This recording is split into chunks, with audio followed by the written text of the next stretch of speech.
হঠাৎ দেখা যায় দেয়াল থেকে টিকটিকি উধাও, কিন্তু তার লেজ পড়ে আছে মেঝেতে।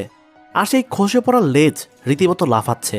এরকমটা ঘটলে কেই না ভয় পাবে। কারো পছন্দের প্রাণীর তালিকায় টিকটিকি আছে এমনটি কখনো শোনা যায়নি, কারণ এরকম বদক্ষত চেহারার প্রাণীকে অনেকেই ভয় পায়। অবশ্যই নিরীহ প্রাণীটিকে তেমন ভয় পাওয়ার কোনো কারণ নেই, কিন্তু প্রাণীর একটি বিশেষ বৈশিষ্ট্যের কারণে অনেকে টিকটিকি দেখতে ভয় পায়। টিকটিকিকে প্রথমবার কৌতূহল ভরে দেখতে গেলে ভয়ের কারণ ঘটবেই। হঠাৎ দেখা যায় দেয়াল থেকে টিকটিকি উধাও, কিন্তু তার লেজ পড়ে আছে মেঝেতে। আর সেই খসে পড়া লেজ রীতিমতো লাফাচ্ছে। এরকম ঘটলে ভয় পাওয়াটাই স্বাভাবিক। তবে টিকটিকির লেজ কেন ওভাবে খসে পড়ে সেটা জানলে হয়তোবা ভয় কিছুটা কমতেও পারে। টিকটিকি সাধারণত এমনিতেই লেজ খসায় না।